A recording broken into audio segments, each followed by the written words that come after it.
So these are the bone lesions. So, well, obviously not every single bone lesion known to man, but some common ones that you might see, right? So these are also kind of taken from recent cases, cases that the orthopedic surgeon have in their study set. So because for bone, right, the radiology is so critical, I've emphasized that by trying to put it here along with some of the radiographic descriptions for each of these, because I don't expect you to sort of read the radiology yourselves, right? We always work with the radiologists in order to get their clinical and radiographic impression because it's so critical for bone. So I'm going to do the same thing if you guys don't mind, and you'll just drive it and give me your thoughts, and we'll go through the differential. There are, I think, 15 of them, and I think this is my last session, so we'll try to get through all of them. Since there's not that many of you, maybe we'll go quickly. If we need to schedule a second session, we can. So who's going to go first on this 17-year-old distal right humerus? I can go. Thank you. While you will get up there, the radiology shows an expansile lesion involving medial epicondyle of the humerus, supracondylar region ventriculi with edema extending into the musculature, including heads of triceps, small fluid levels in the posterior aspect of the mass. Okay, so kind of aggressive looking, right? Kind of homogeneous. And we'd come back to this if we need to, but let's look at the histology. Okay. So it looks like you have some areas that seem a bit more kind of dark and purple and areas that seem a little bit more light. So I'll just go to the darker area first. A lot of these giant cells scattered about. There's some kind of thin-walled vessels, and then in between you have these kind of like syncytial kind of streaming cells that have vesicular to open chromatin. You see some small nucleoli here and there. Trying to look for like occasional mitotic figures. I guess in some areas the cells get a bit more of a denser cytoplasm to them, as opposed to some areas where it's a little bit more kind of like loose, like cytoplasm. Let's go out and see what else we have here. Looks like extravasated blood. Built in like true kind of vascular spaces. Here it looks like you have a little bit of like woven bone.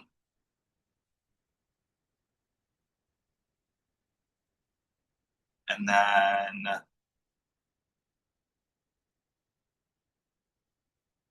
it's the lighter area, okay.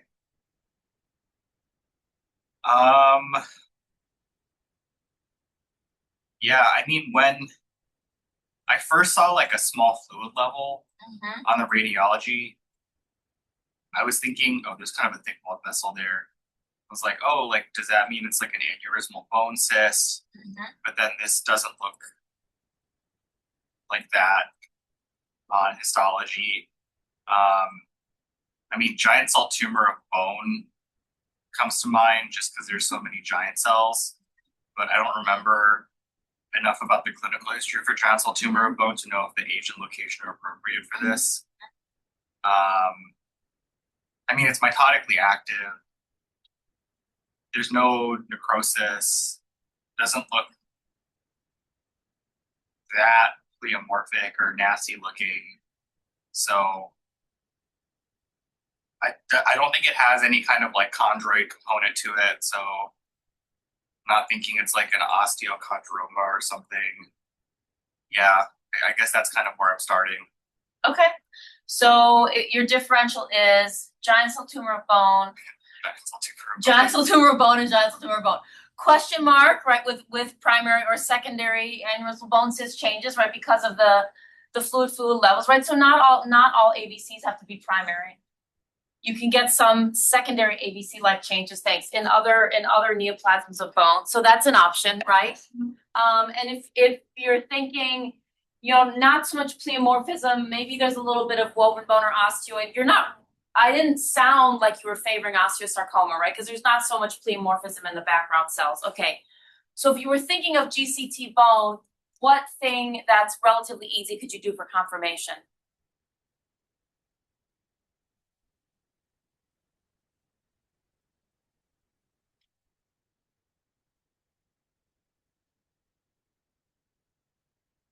What IHC is this?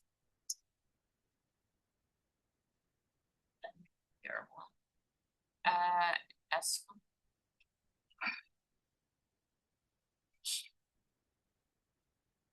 This is a P63.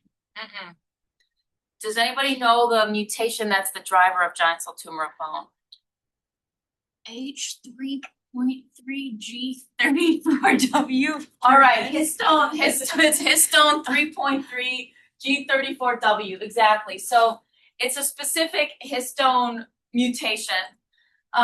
We don't have the stain, Mayo has the stain, so this is it.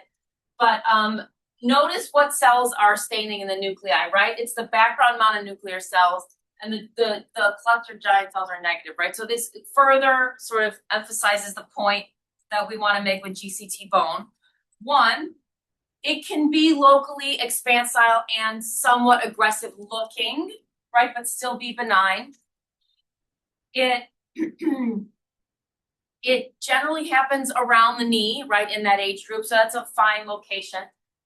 It can cross, it's one of the lesions, right, that can cross sort of the lines, the epiphyseal, the metaphysis, right, so it includes the epiphysis. You can maybe see here where the growth plate like was, right, into the metaphysis, into the marrow, into the cortex, into the soft tissue, right, so it can be across many planes. The neoplastic cells are the background mononuclear cells, not the giant cells. Some people say that the nuclei of the mononuclear cells sort of resemble the nuclei of the giant cells, right? They're kind of open and oval with small nucleoli, all right? In contrast to other giant cell rich tumors of bone, in which the background mononuclear cells kind of don't really resemble the nuclei of the giant cells, right? And you can prove it by the HG34W, okay? What do these patients sometimes get treated with? Do you know? An inhibitor of the rank ligand interaction between the giant cells and the mononuclear cells. So it's usually called denosumab.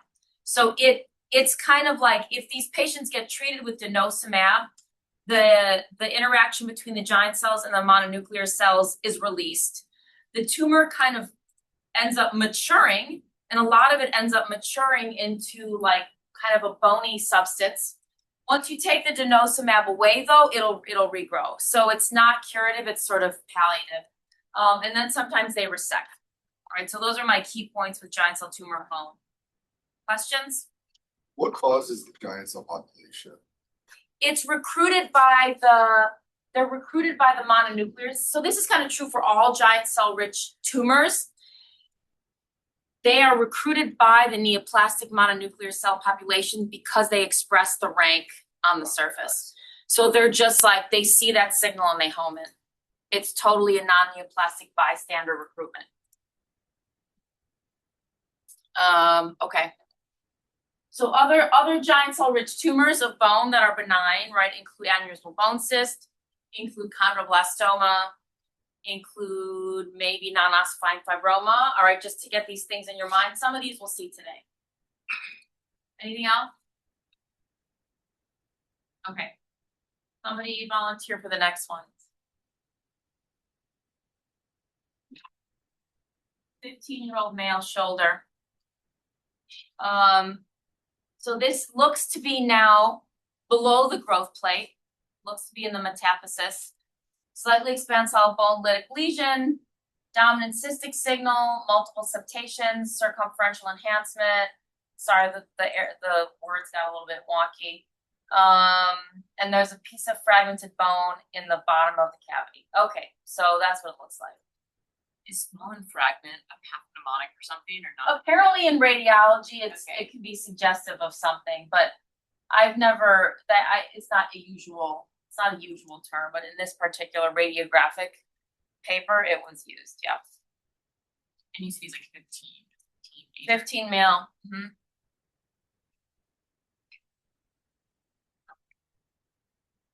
So, at low power, there's this nice hypercellular more purple area, and then cellular maybe fibroadipose issue.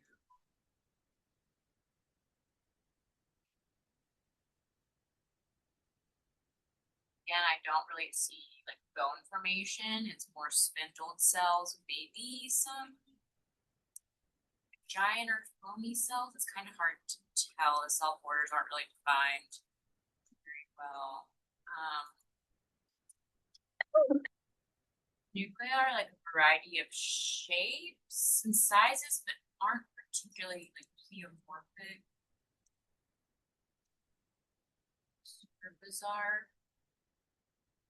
Don't necessarily see a ton of light sticking out at me, but they might there. There's some maybe thin walled vessels running between. It does, oh, maybe there's bone creation going on here, or it's maybe in the bone that's just around it. And there's like maybe a bit of a plastic reaction here, so it looks like it's obviously invasive.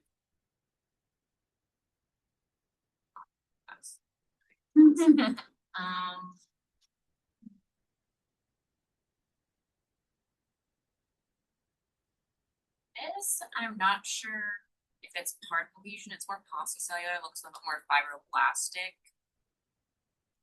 than the more hypercellular areas. I'm not sure if this was like hemorrhage and it's sort of fibrinous.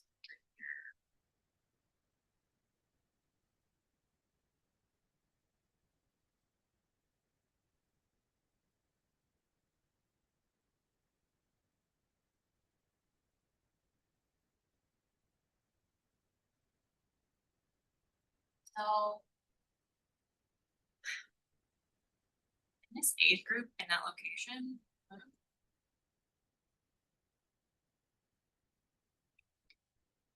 not sure. I feel like with like osteosarcoma, with giant cell tumor of bone, they're more towards the like epiphysis, right? Than just not like the metastasis. In a young person, can you get like ABCs closer in that area? I guess you can get babies, although babies are old. But morphologically, I'm not sure if this has been in any of those. I don't see like cartilage per se formation, so I'm not leaning towards something that's like chondroidy. But maybe you could argue this myxoidy, maybe this is a chondroid-esque thing. Maybe that's stretching it a little bit. Myxoid I will give you, but it doesn't really have that glassy hyaluronic matrix, right? Yeah. But you did point out a couple things. You pointed out that you see a couple giant cells, Yeah. right? But mostly the background cells are what shape? Spindled, plump. Yeah, they're spindled, they're kind of plump, right? They're not as plump as those background cells we saw in the giant cell tumor, right? They're a little bit more fusiform. Yeah. Yeah? Okay. So when you have more spindled or fusiform cell population as a background with scattered giant cells, without, I think we're saying here we don't see overt pleomorphism either, right? What kind of things come to your differential? With spindled cells and occasional giant cells. And this is a tough one, right? But this is a real example of what you're gonna see. Non-ossifying fibroma. Non-ossifying fibroma is a good one for spindle cells and giant cells. What else? Fibrous dysplasia, okay, doesn't usually maybe have quite as many giant cells, but spindle cells, all right. What else? In this case, Bone cyst, that's more solid. aneurysmal bone cyst, that's more solid. All right, good, thank you. So we've expanded our differential, right, to some of the common things that we might expect to see in this age group, with some perhaps cystic changes seen on radiology, right? Bony wall breaking off and sinking to the bottom of the fluid-filled cavity. So at least on radiology, right, there's some evidence of some cystic change. Even though here mostly what we see is not cystic. However, maybe there's an area here where there starts to be some hemorrhage and an area here where there starts to be some loosening up of tissue. So the things to me that are critical in this picture, right, are the fact that you do have occasional small giant cells, right? The fact that the background mononuclear cells are kind of spindly and almost storiformy might make you think about the things that we've already mentioned. The other thing that you commonly see in this tumor is some background bland looking osteoid, right? The cells that are in and around the osteoid aren't malignant looking. The other thing here is this very kind of bluish, purplish, almost calcified matrix. Sometimes, if you say this buzzword, maybe you'll know what I'm thinking. Sometimes this is called blue bone, okay? And sometimes, if you're lucky, you might see the little giant cells at the edge of tissue, right? At the edge of tissue kind of going off into the space. So did these buzzwords start ringing more bells for you? Only because I Googled blue bone. Okay, and what did blue bone tell you? Bizarre parosteal osteochondromatous proliferation. Okay, does that really make sense here? No. No. All right, where else can you see blue bone? And giant cells jumping off. And your little bone cyst, okay? So this subtle features, right? Subtle features of why you might think of a solid variant of aneurysmal bone cyst. Always we're gonna have to correlate with the radiology, right? And see if this fits for an ABC, but they're already saying it's cystic. They're not saying there are fluid levels, but maybe that's because it's not very cystic. As in this case, it's predominantly solid. But you've got the spindle cells in the background, you've got the giant cells, and you've got the little jumping off into the cleft, right? So this is a solid variant of aneurysmal bone cyst. If you had no idea, right, or you wanted to prove it, what would you do? What would be your diagnostic test? Fish for USP6 Yes. arrangement. Yes, USP6 rearrangement is positive in ABC of bone, whether it be solid or cystic, as long as it's primary, right? We talked about secondary aneurysmal bone cyst like changes in the prior giant cell tumor, but those are only secondary, and those would not have the USP6 driver. They would have whatever the driver is of the underlying, right? But if it's a primary ABC, it's USP6, okay? So that's what this is. But if it's, you may not always see the large cyst walls, right, with all of the giant cells jumping off into the void, right? But those are the things you want to look for, and those are subtle signs. What other, for your board studiers out there, right, what other tumors have USP6 gene rearrangements? Nodular fasciitis. Nodular fasciitis, what else? Fibroma of tendon sheath. Some cellular fibromas of tendon sheath, yep, what else? One more. In muscle. Myositis ossificans. Okay, so myositis ossificans is the one that's like an eggshell of calcification. And in the center, right, the center spindle cell stuff looks like nodular fasciitis, but it's surrounded by a rim of bone and it's in muscle. Myositis ossificans. Okay, so keep all those in mind for USP6. Questions? All right. Any of you guys interested in heme? Okay, this is yours. So this case came to us from Heme Path. Sorry, were there any other questions about EBC? Okay, this guy, 46 male, was getting a left posterior iliac crest biopsy just for history of myelodysplasia. So there's no imaging because this was just a iliac crest biopsy.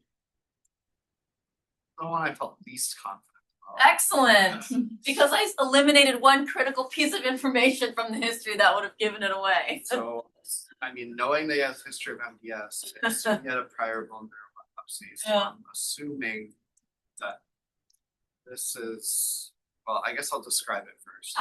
Describe it. You have or biopsy that's kind of subcortical because you have a lot of this connective tissue still. Mm-hmm. You have, as in a normal biopsy, you have here, but then in between these fragments of femur, you have a lot of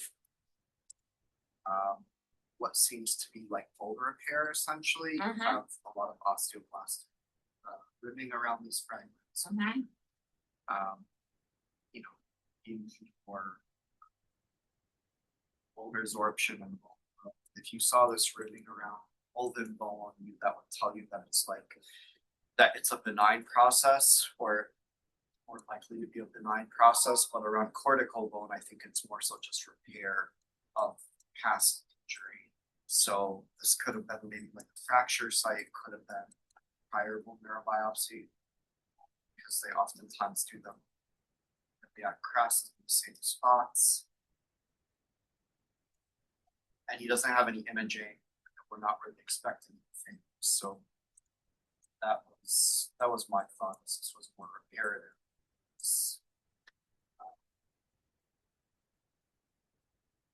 An actual condition. Okay, check the other core. So far we have some woven bone with osteoblast and osteoclast rimming.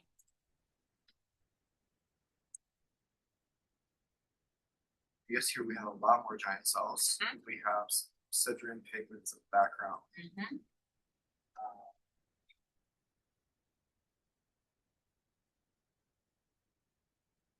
Still look over or background. I guess I didn't really smart too much. These cells have like more of a stored form pattern. Mm-hmm. I guess this is not really prepared then.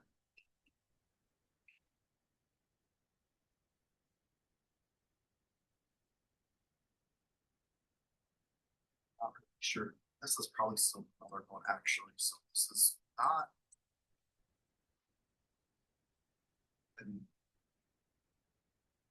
Few lines in it.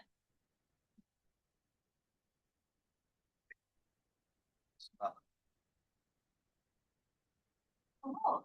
One, it's a little small for lamellar bone. Two, I don't see very good regularly spaced lines. Maybe there's some waviness because it's being deposited, but I don't see good lines. Okay. Personally. Nuclei are a little larger. So okay, so this is something that is bone forming. There's good osteoblastic ribbing around these fragments. Some giant cells, osteoclast like giant cells and soil background.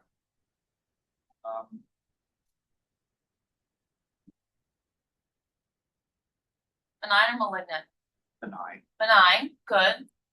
Nothing overtly wildly pleomorphic, but we've got some giant cells, we've got some spindle cells, we've got some woven bone being deposited, we've got some sort of hemorrhage.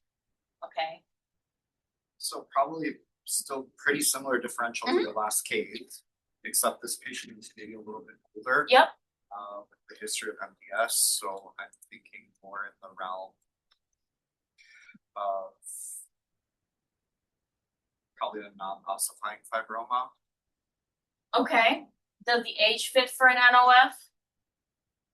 Middle-aged male? Not really, right? Those are usually younger. Okay. No, that's good. That's good. There's a piece of information that I need to share with you that will make the diagnosis. So that's right, though. The morphologic differential is very similar to what we just saw, right? But none of it fits. The age, the site. I mean, none of it really makes sense for any of the differentials we've been talking about. ABC, I guess, is the most likely, right? Because it could kind of happen in any age at any site. But non-ossifying fibroma, usually younger person, usually long bones. The other pieces here, right, that were pointed out by Andrew that maybe we need to re-emphasize are in the background bone. Right, so not only does the background bone have osteoblast rimming, but it also has significant amounts of osteoclastic activity. And I think you saw that really nicely somewhere like over here. Yeah. So not only are there osteoblasts, which are putting bone down, but there are tons of osteoclasts, right, which are like creating these caverns, right, and resorbing the bone. So there's some active bone turnover, right? It's not just the bone was destroyed by prior biopsy, because if that was the case, mostly you'd see osteoblasts. But there is some active osteoclastic resorption of bone, which is not necessarily always sort of normal, right? In a normal state of status quo, there's some turnover. So does this help you kind of think about what might be going on in this patient's metabolic background? This is Paget's disease. So Paget's disease is one option because there's active remodeling and replacement of bone. However, what is the other option of remodeling and replacement and resorption of bone in the context of a kind of spindle cell storiform lesion with giant cells? It would be like a parathyroid. Could be a parathyroid, that's what it is. So this patient also has hyperparathyroidism. So what do they call these things in this context, these lesions? It's a color. Brown tumor. Brown tumor of bone, right? So you get a lesion, right, that it can be solid and or cystic, that kind of looks like an aneurysmal bone cyst. It basically fills all the criteria. It's got spindle cells, it's got woven bone, it's got giant cells, it's got bloody cystic spaces, right? But there's a history of hyperparathyroidism, and there's very, very, very significant not only osteoblastic but osteoclastic activity, because the bone is being actively resorbed, right, in the setting of hyperparathyroidism. Okay, so but you have to put all the things in context. You could exclude, right, a true aneurysmal bone cyst based on, I guess, one question mark imaging and two USP6 essentially, plus hyperparathyroidism, right? So you have to it's sort of diagnosis of exclusion, checking all the boxes. So this is brown tumor hyperparathyroidism, incidentally found on a posterior iliac crest for this heme patient. All right. How long have like hyperparathyroidism? Right. Usually it's long standing. Yeah. Because there's chronic sort of abnormal signaling, chronic bone turnover. Okay. Good. Next. Only one left. Then we restart.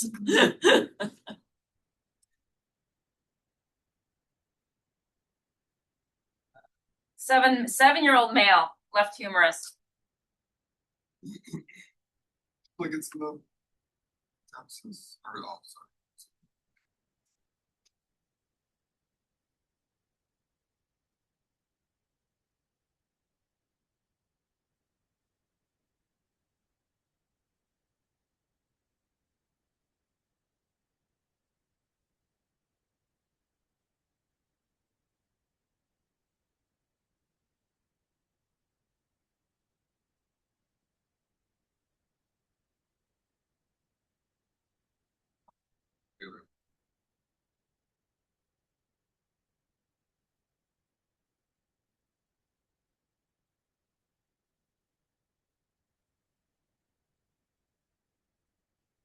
Epithelial looking, but with giant cells still. Very hard to tell if it's all circumscribed thing, these fragments.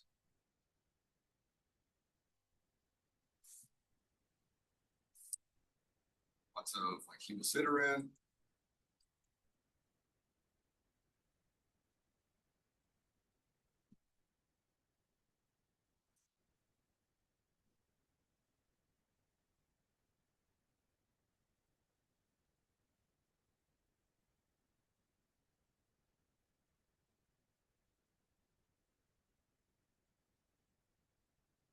And more giant cells here.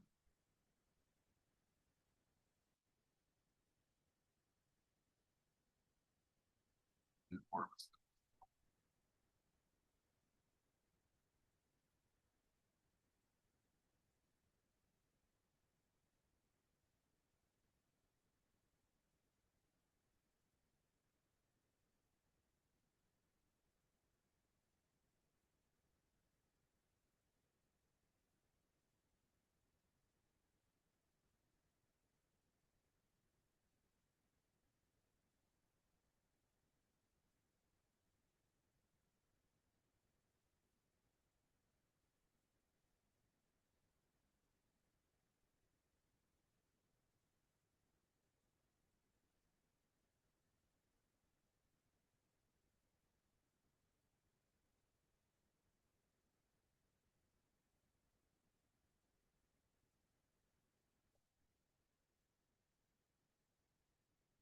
Yeah, yeah.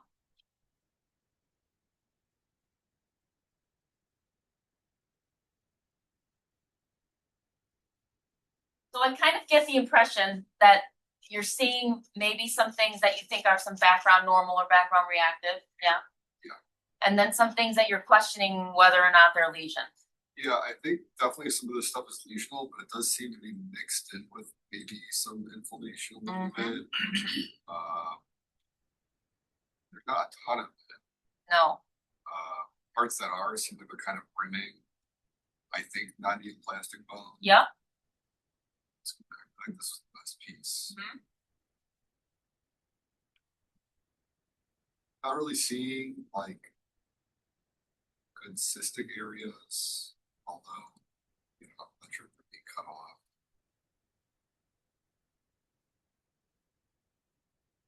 yeah, so this is kind of the problem with, go back to the radiology for a second.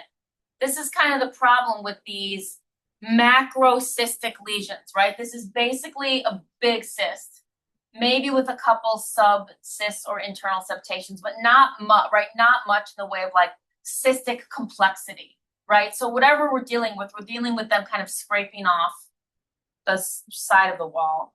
So in a big macrocyst without complexity, where your description is, boy, I'm not seeing much, right? I'm not really seeing much. What like kind of does that suggest? I don't really. Okay.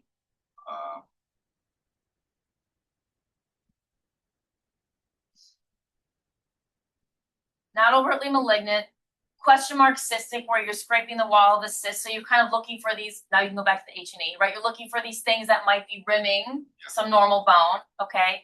And so in the differential of the things we have or haven't seen yet, what can we be thinking of?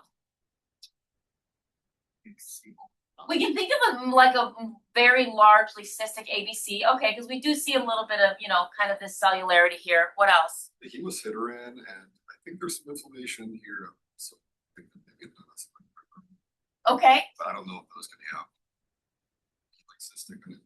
Not usually, they're usually a little more solid, but non-ossifying fibroma is pretty common. So things to think about. What else is pretty common? That's basically empty space in bone. Simple bone cyst. Simple or unicameral bone cyst. So thanks. So and that's good. That's what it is. And this is probably one of the hardest diagnoses to make, right? Because you're kind of going to see nothing, right? So you're going to ask yourself, the hardest part is going to be in distinguishing what's lesional and what's not. And I think you did a good job of pointing out, like, okay, this looks like maybe some reactive bone with osteoblast rimming, maybe some background like collagenous tissue. Like this is probably not even lesional, right? This is probably just reactive bone, right? That's kind of been formed around the cyst wall. So in this case, it's really the combination of the radiology and what we do or don't see, right? We don't really see a solid lesion. We see some rimming bone. We see maybe some like strips of slightly cellular and or collagenous tissue, like maybe up here, right, that maybe could make you think of an aneurysmal bone cyst. Okay, fine. I think in this case, the giant cells with the background blood, maybe think question mark ABC, but there's not that much of it. And otherwise, you're basically seeing nothing. So when you kind of see nothing with some reactive bony collagenous strips and the imaging fits for UVC, that's probably what it is, right? So unicameral or simple bone cyst, kind of a diagnosis of exclusion.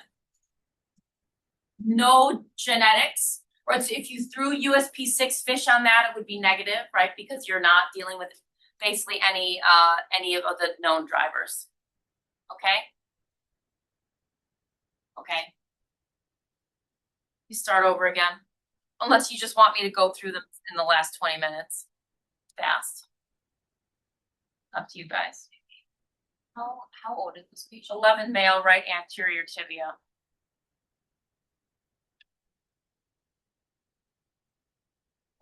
Imaging is like very peripheral. It kind of looks like it might be sort of cystic looking or multilocular, bubbly, I guess they're describing it as. And it's protruding from the edge of the bone. Looks pretty pink, maybe low power paucicellular.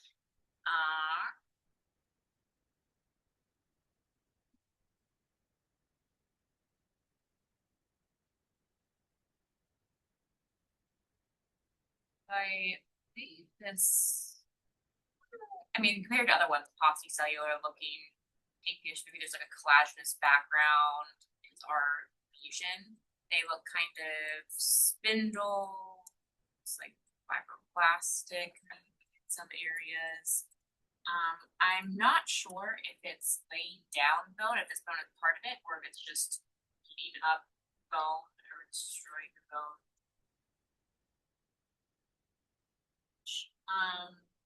I don't get any sense of sort of the cystic bubbly looking imaging findings from this. And I'm thinking in this age group, maybe it's some fibrosis thing. If the bone isn't part of it, I guess non-ossifying. I guess if the bone is part of it, something that's ossifying. There's like tiny little giant cells here and there, but for the most part, it's these pinkish kind of spindle cells. Maybe they're running in some areas in fascicles. And so a lot of times when we ask ourselves whether the bone is part of the neoplasm or not, you guys were kind of talking about is it invading pre-existing lamellar bone or is it itself laying down bone, right? So when you look at the bone in the lesion, does it appear to be well developed, large spicules with organized parallel lines, or does it appear to be of varying shapes and sizes with kind of a homogeneous appearance with osteoblast rimming? That second. The second, right? So it makes you think that it's probably potentially part of the lesion, right? The other question that you have to ask yourself, is this bony stuff happening only at the edges, right? Because if it's happening only at the edges, then you might think, okay, maybe it's just a reactive response at the periphery. But if it's happening in a lot of places, especially in this fibrous lesion, then it could be a fibroosseous lesion, right? Meaning a lesion that is composed of neoplastic or lesional both bone and fibrous tissue. So what, in this case, what sense do you get? That is part of it. Yeah, So it's like, it's kind of everywhere, yeah? And it's of various shapes and sizes and ages. It doesn't appear to sort of just be at the periphery. It's admixed within the center. This, however, looks like mature lamellar bone, right? Now you can see the lines. Yes, there's some remodeling at the edge, right? But there's no good lesion where you have lamellar bone. There's lamellar bone separate from lesion, and in lesion there's nice woven bone. Okay. but in this location, osteoid osteoma or something like that. I don't. Okay. So don't what are know the that imaging means. findings of osteoid osteoma? Is it in the cortex or in the marrow? Cortex. All right, osteoid osteoma is in the cortex. What's the other imaging finding of osteoid osteoma in the cortex? Not sure. Anybody? Osteoblastoma. Osteoid osteoma. What's the imaging finding of osteoid osteoma? Oh, that's the sclerotic. Okay. Central nidus and sclerotic. Yes, sclerotic rim with central nidus. Go back to the imaging. Does this have that? Really? Not really, right? It's kind of multivaculated and they're calling it sort of bubbly or lobulated. But it's in the cortex. And it's in the tibia. And it's in a teenage male. So if it doesn't have the radiographic appearance of an osteoid osteoma, which is like a target, right? Like a targetoid thing, you don't even have to look at the histology. Anterior tibial cortex, young male, bubbly lesion on radiology. 99% of the time, it's going to be this one diagnosis, which is Spine fibroma. it's kind of morphologically like an ossifying fibroma of the mandibles, but in this location, it's called osteofibrous dysplasia. Okay, thank you. Okay. So basically, it's an ossifying fibroma of the anterior tibial cortex of a teenage male. All right, osteofibrous dysplasia, osteofibrous, burn it in your brain. This is board stuff, okay? So you get this multi kind of shaped woven bone. You get this background gland fibroblastic stuff, right? It's all kind of admixed in this anatomic site in this age group, okay? Osteofibrous dysplasia is kind of like ossifying fibroma. The other thing that it can be in this anatomic site, but it's usually a little bit more aggressive, and it morphologically has one thing that differentiates it. Do you know what the counterpart of osteofibrous dysplasia is? Adamantinoma, okay? So your background looks kind of similar, right? You've got this storiform spindly tissue, you've got this woven bone that's being put down. But if you look carefully, you'll also find these islands, these anastomosing islands. What are these islands? They're epithelium, right? So this is the quote unquote adamantinoma. So if you threw a keratin on it, this would show up. Okay, so whenever you see an osteofibrous dysplasia, right, of the anterior tibial cortex in these teenage males, look and see if you find any of these compressed islands or just throw a keratin on it. The only reason why it's so critical to identify these keratotic islands of adamantinoma, right, is because this is now more aggressive.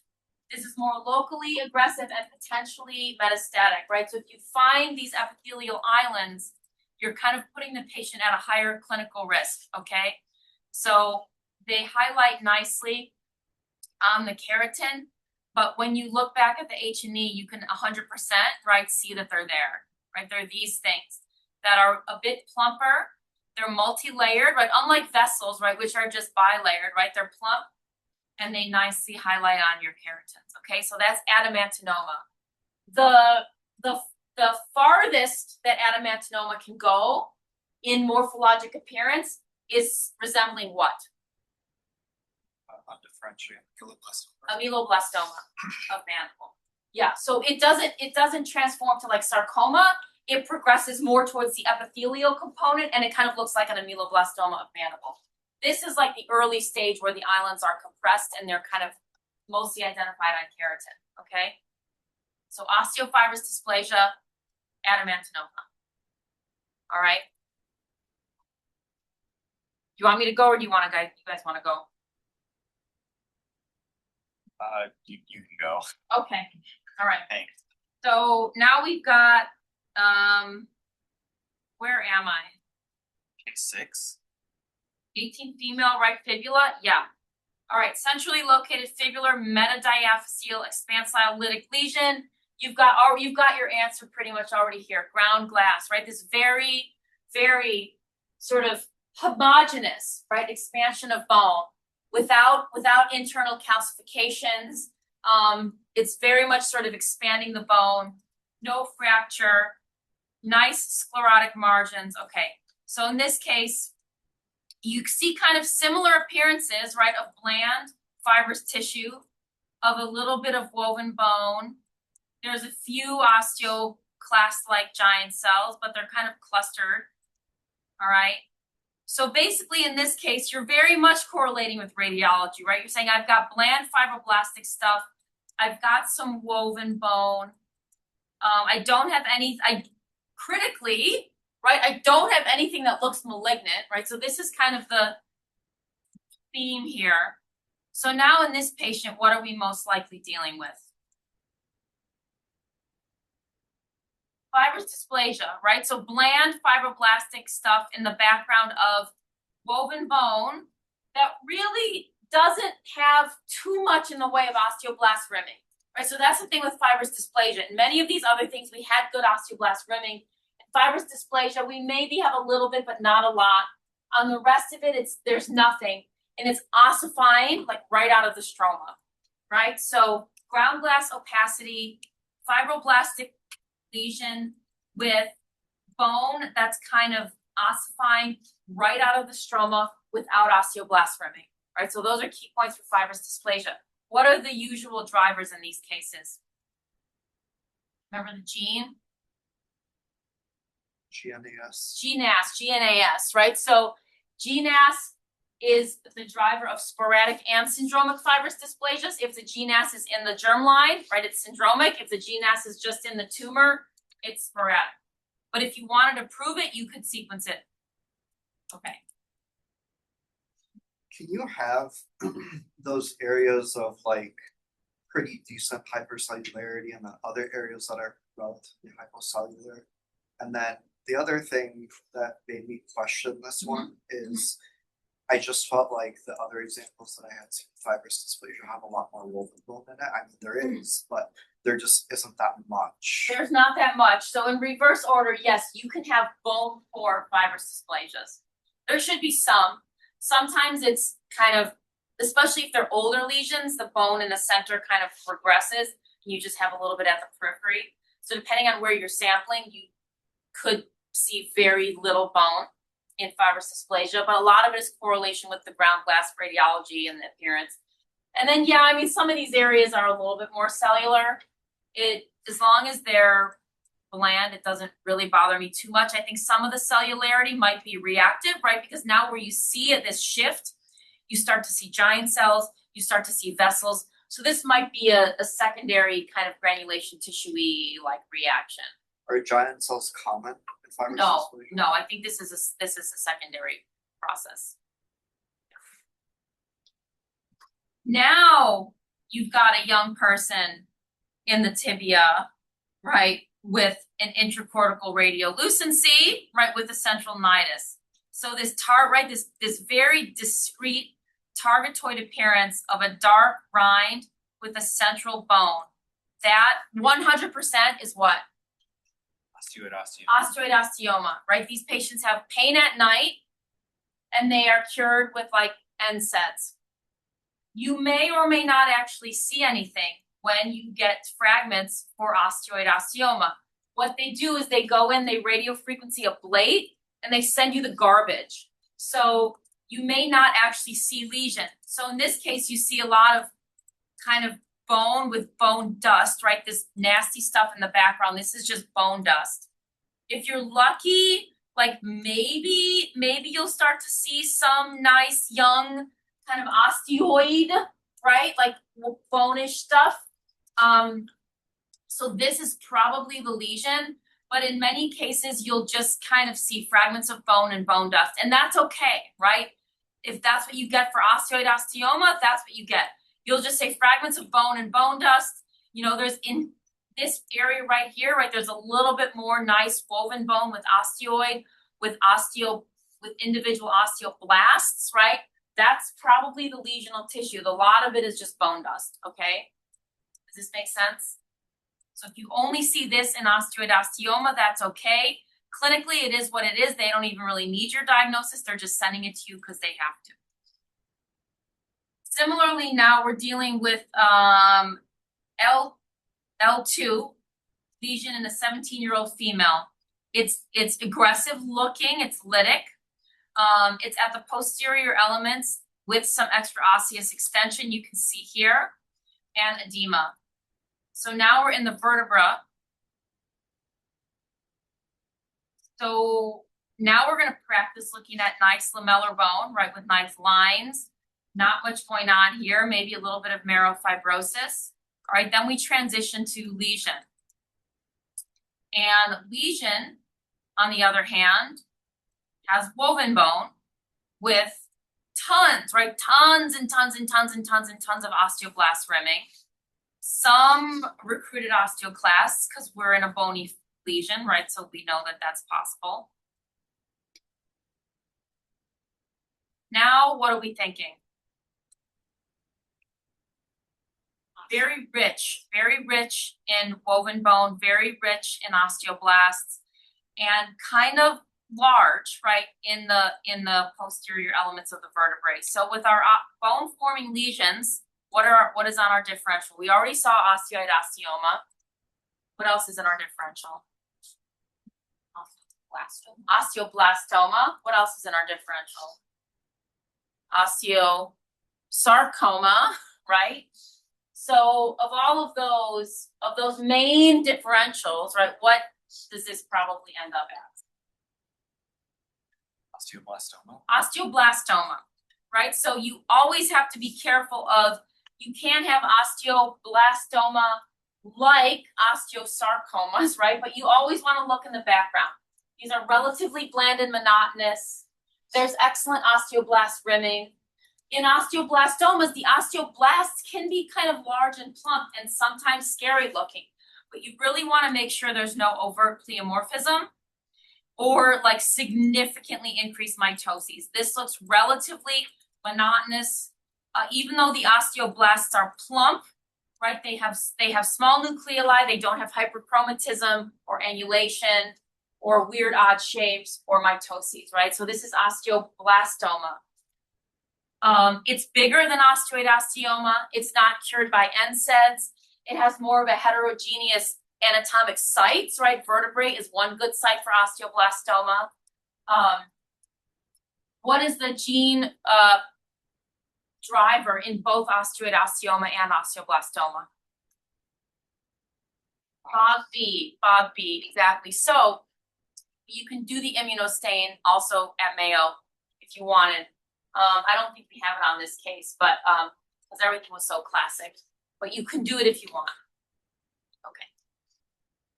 Now we've got a pathologic fracture through a lucent lesion in the distal femur, mildly expansile, bubbly appearance. This is an 11-year-old male. So pathologic fracture, kid, distal femur. What is the most common cause of pathologic fracture in kids? And you'll have your answer.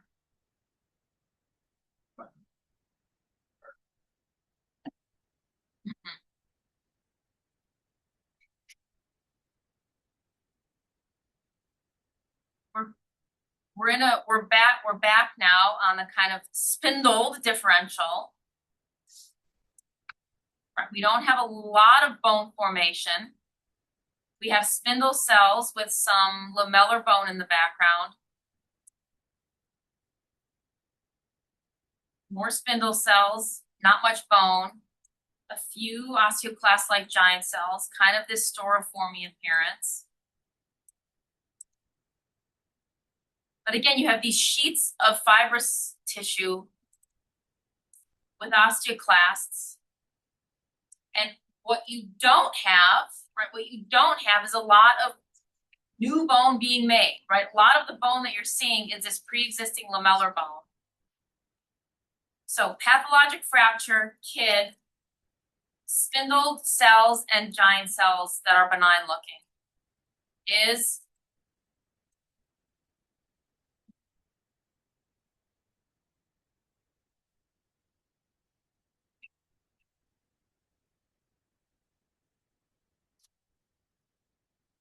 somebody said it earlier in a differential, and now we finally have it here. This is an osteosarc? No. No. It's too bland. It's too bland. There's no aggressive imaging findings aside from this massively horrible fracture. no periosteal reaction, well-defined margins, right? So we have to always correlate. Fibroblastic, and it doesn't really produce much bone, and it's caused a pathologic fracture.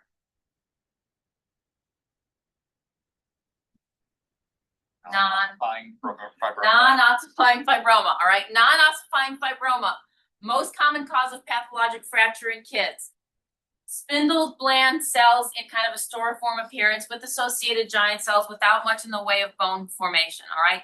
Non-ossifying fibroma. Some people say it kind of looks like a fibrous histiocytoma of bone with these kind of storiformy spindle cells with these histiocyte sort of giant cells, all right? Non-ossifying fibroma. Now we've got a baddie, right? Now we've got this distal femur, marrow replacing. We've got extension into soft tissue.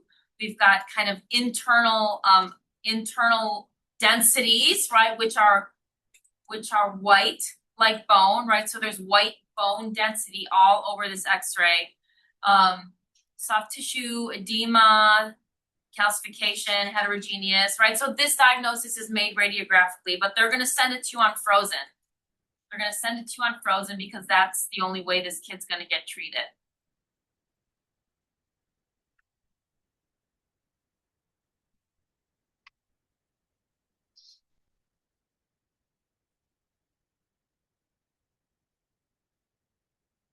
That's pretty good for osteosarc. That's pretty good for osteosarc, right? So you've got nice, very, very delicate, right? Super, super delicate spicules, but in the background are these super ugly, hyperchromatic, plump cells.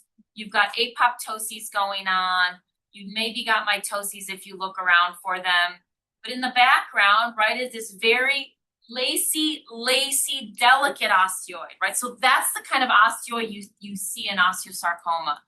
It's sometimes going to be spiculated or speckled or calcified, right? Like you see over here. But in many instances, it's going to be lacy. Sometimes it's going to be thicker, right? Like this. But behind the thick calcified spicules, right, you still see your neoplastic ugly cells, right? So the one thing that we didn't really say is if you get these things unfrozen, right, the worst mistake you can make is calling something benign that's actually malignant. Because if you call it benign, they'll curette the field, they'll pack it, and they'll contaminate. And so if it's malignant, there's no longer an option for limb-sparing surgery, right? So if you get it frozen and you're 100% sure it's osteosarc like this one, great. If you're not 100% certain, hold off, right? Because if you call it benign and you're not sure, they will contaminate the field and you don't want that to happen. So on a frozen, it's always better to be cautious unless you're 100% sure it's malignant. This is obviously osteosarc, very lacy osteoid and malignant cells. This is just another example because I wanted you to have a few places to see osteosarc. But sometimes, right, sometimes the malignant cells get obscured by all of this calcified osteoid. So when you see all this calcified matrix, this is not normal, right? You want to be sure and look in the background for the malignant cells. And in many cases, they can be crushed, right? So you want to look in places where they're not crushed. But this is too cellular. It's too sort of lacy with the osteoid. And so you might want to sort of surface decal this block, right, to see what's going on with these cells. But in the end, right, you're going to want to be able to make out the background cytomorphology of these guys. How are they going to treat these? Neoadjuvant chemo followed by resection. What's the percentage of treatment response that you want to see in order for it to be a good response? 90%, right? So less than 90% treatment response is no bueno. So if they're going to treat with neoadjuvant, why are they sending frozen? They need a diagnosis. Because if Rex is in there and he doesn't get diagnostic tissue, you wasted the kid's anesthetic. right? But if you call it benign, then it's gonna go up for a touch. Yes. But in a radiograph like this, if you call it benign, he's gonna come and smack you on the side of the face, right? So, yes, he will basically tell you this is osteosarcoma. But that's our surgeon, right? You might get a surgeon somewhere else that's not gonna be so nice. So, yes, you gotta look at the radiology yourself. You gotta talk to them about their radiographic and their clinical differential. Because if you start calling something benign and they're like, right, this is not radiographically benign, you gotta rethink it, right? But yes, if he's on the fence, or if the radiology is uncertain, maybe that's where your diagnosis comes more into play, right? But he's basically in there to get diagnostic tissue to make sure that what he sends is diagnostic, so you on the frozen can say, yeah, that we'll make a diagnosis, this is gonna be osteosarc, because he doesn't want to have to go back in and put this kid under anesthesia again, right? These are young kids. So it's mainly diagnostic tissue. It's not therapeutic. In fibrous dysplasia, non-ossifying fibroma, ABC, in those cases, it will be a therapeutic procedure after you tell them it's benign. He'll curette it, he'll pack it, whatever, right? But osteosarc is just diagnostic.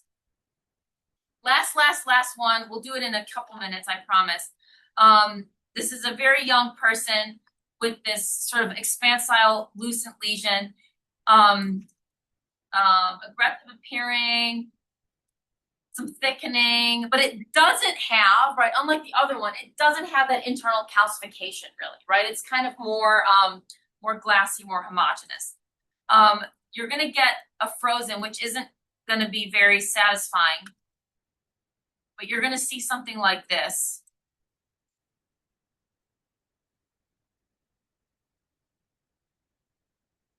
What's missing, right? What's missing is overt sort of bone formation. You have some grungy crap in the background.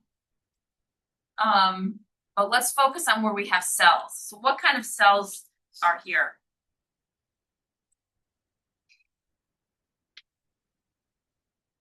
If I were looking at this blindly, I wouldn't know if these are epithelial or histiocytes or what they are. Yeah, they're kind of plump, right? They're sort of epithelioid to histiocytoid.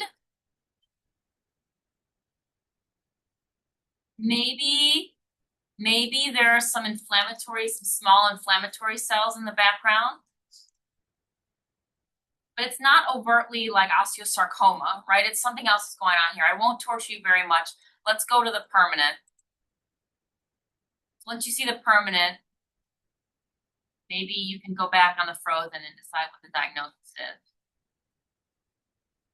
What? Langerhans, all right? So you've got tons of these plump epithelioid histiocytes in the background with tons of EOs, right, and a few giant cells. So let's go back at the frozen. Probably all these plump epithelioid cells you were seeing are the Langerhans histiocytes, right? They've got folded nuclei. They've got kind of sometimes these bean-like shapes, right? But it's really hard. It's hard on frozen. It's very hard on frozen. So you have to always have communication with the surgeon, because if they tell you, I think this is eosinophilic granuloma, right, or Langerhans cell histiocytosis, that might plant the seed in your head of like, oh yeah, that actually makes sense. But this can be really hard to devise on your own, right? Until you've seen the permanent. So always keep it in the back of your mind. Of course, we're going to be dealing with our CD1A, right, which is going to be lovely. I think this might be, oh yes, I think I know what stain this is. What's the driver in these tumors? BRAF. So this is BRAF, showing nice positivity in the histiocytes. All right, so always work with your radiologists and your clinicians.